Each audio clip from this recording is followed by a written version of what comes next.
Hi everyone. I hesitated to make this video, but mostly because I just feel like it's a little bit depressing.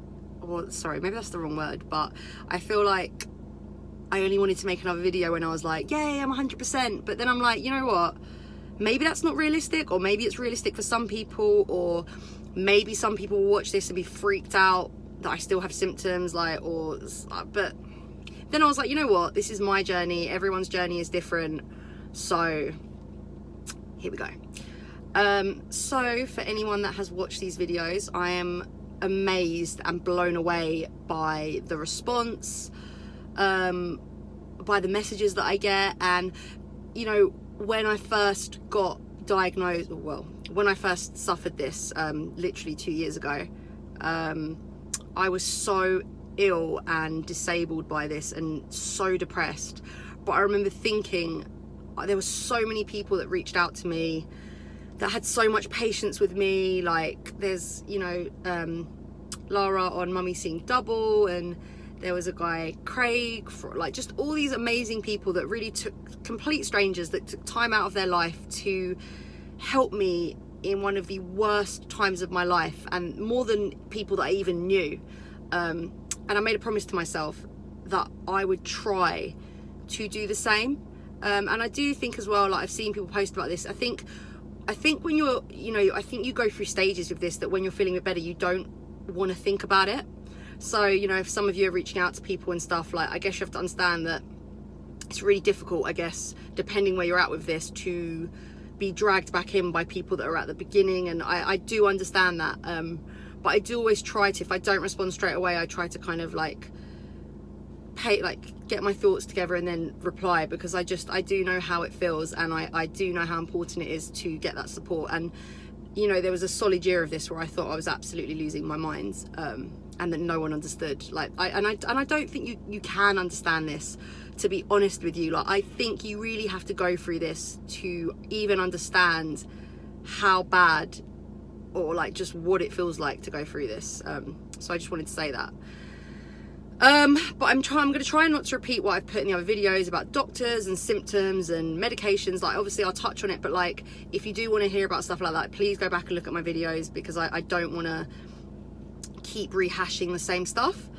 So it has been 2 years that I've had, I guess, this chronic phase, but I should point out that I have had vestibular migraines since the age of like 8, like on and off. First, maybe not chronic episode, but first kind of severe episode started when I was 13. So I think mine is very, very hormone driven. And then it was, you know, on and off with years of kind of no symptoms up until like this chronic episode. But I also think when I was a kid, I had no idea what was wrong with me. And if I look back now, there's so many scenarios, and maybe you're like this, you're like, wow, God, it makes so much sense. Like I would feel dizzy in clubs and lights, and I was like, I don't remember getting light sensitivity when I was younger. And then I kind of place it and I'm like, oh, wait a minute, you know, but I always thought I was having panic attacks, or, you know, my parents didn't know what was wrong with me. And it's such a weird thing to to diagnose. Like it's, you know, I have noticed that a lot of people, even people that I know personally, have been, sorry, I need to have chewing gum, have been diagnosed with this recently. And I think a lot of that is due to people talking about it a lot more. I mean, when I first had this, there was like 5 YouTube videos about this. Now there's like loads, which is great. And I would like to stress that I think vestibular migraines is pretty freaking common, if I'm totally honest with you, but not, you know, everyone's different, and it's not always extreme. You know, before, even when I got diagnosed at 19, before I had this, I never even knew. Even when I was diagnosed, if you asked me, I would never say I had vestibular migraines. I didn't even pay attention to the diagnosis, because it was never bad enough. It didn't interfere in my life. Like, I mean, it did, but like it was episodes. So, you know, it's a bit like having a headache. Like if it comes and goes, you're not going to go to the doctor. If you're getting that headache every single day to the point where it's debilitating you and affecting your life, I promise you're going to go to 100 doctors. So I think that's why a lot of people are underdiagnosed, because they ignore it. The amount of people I've met that have had vertigo for a few months, like after kids especially, and they don't go to a doctor because it goes and they don't think about it again. But, you know, maybe 5 years down the line when they start getting that every day, like, if that happens, hey, they might go to a doctor. I, for one, am very grateful that I know what the hell is wrong with me, because knowing what's wrong with you helps you have self-care. Funnily enough, I am having a bit of an attack today, which is the first one in a long time. But it's you know, it's always a fucking, sorry, excuse my language, it's always a shock. It always brings anxiety. And I think if you've been really bad with it, you can't help but think, oh my God, I'm gonna go back to the beginning. Oh my God, I'm not gonna be able to get out of bed. Oh my God, oh my God, oh my God. Like, there's just, I don't ever think that anxiety with it is gonna go away. So I do stress that therapy is crucial. And finding the right therapist. I had a therapist that just was like, oh, you know, it's stress, and I'm just like, piss off. Like, I remember like sitting in this therapy session and I was having like a full-on migraine aura.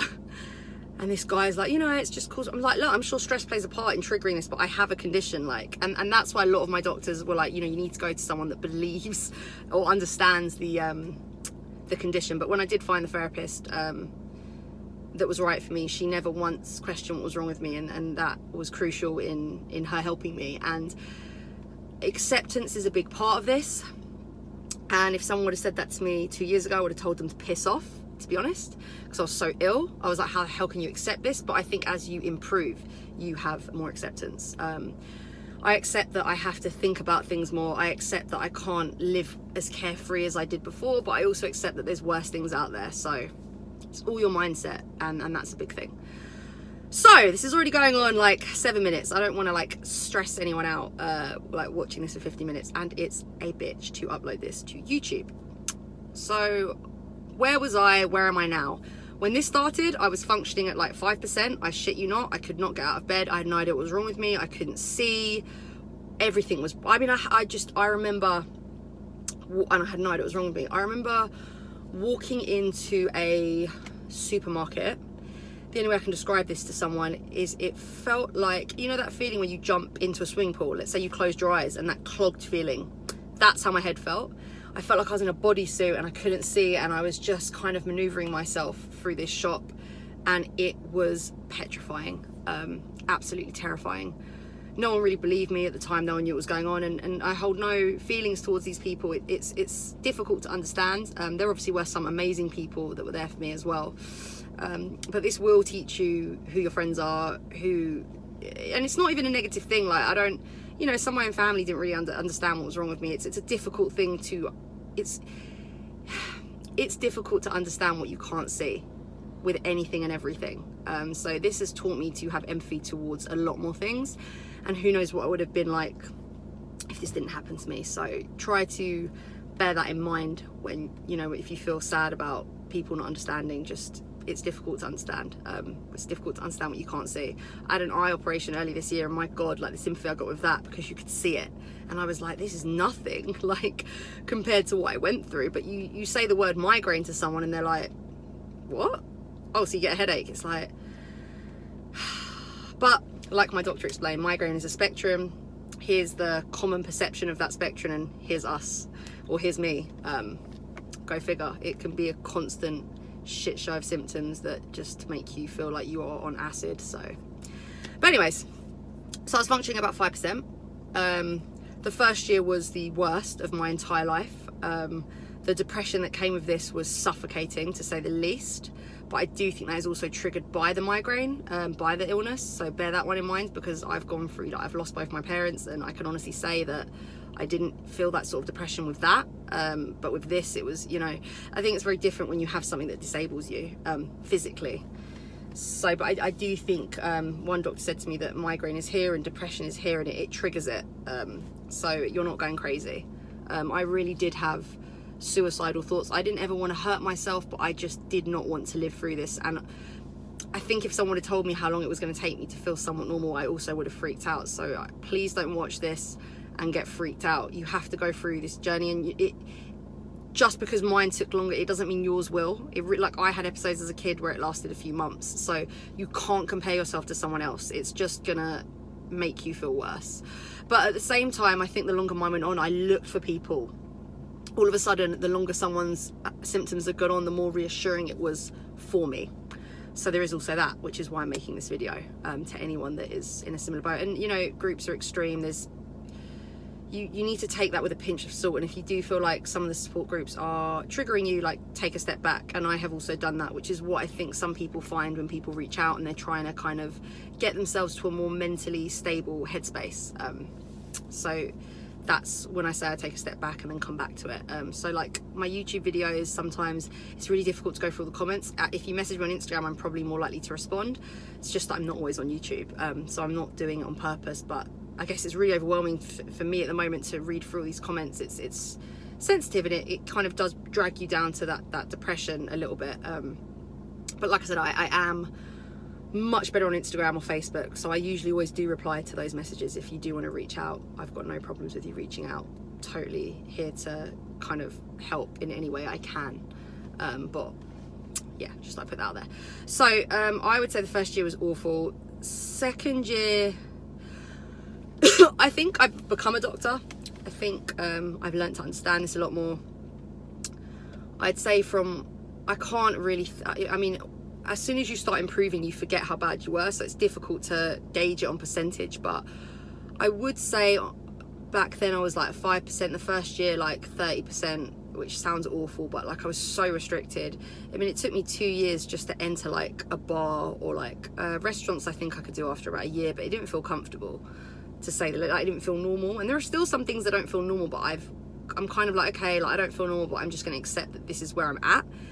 And I'm also grateful that I can just do things that I couldn't do before. I think having this makes you grateful for the littlest of things. So I would say now I function on a good day at 60 to 70%, which some people might be like, oh my fucking God, like what does that even mean? I used to wonder what 70% meant to some people. And also everyone's tolerance to what they handle is so different, so you can never gauge a percentage very well. Like I've seen people say they're 70% and they're like, oh, but I feel normal like most of the time. And I'm like, I don't feel like that. I've never like felt completely back to normal, and don't freak out by that. Like I'm pretty sure I will. I just think I never really took a lot of time off work. I work for myself. I'm a trainer. I spent a good year, like I don't know how I got through that, just being delirious, taking on less clients. But I do think that slowed me down, because my job is very triggering. Like watching people go up and down is a very, like, I wasn't giving myself any time to heal. So I wouldn't change that because it helped my depression and gave me a focus, but I do think it made my recovery longer. But you know, that's life. Like, what are you gonna do if you have kids and you can't just not have take a break from your kids, or you're like, it's very difficult to do that. And you know what, sometimes being busy is a good thing. So on a bad day like today, I would say it drops to like 50. I don't think, touch wood, I've had a bad day where it's dropped lower. Maybe when I traveled it did. The main symptoms and why I say I'm 70% is my head has not felt 100% normal. It still has that horrible, spacey, foggy sensation, which there's no way to describe this to a normal person like they'll understand. You just won't.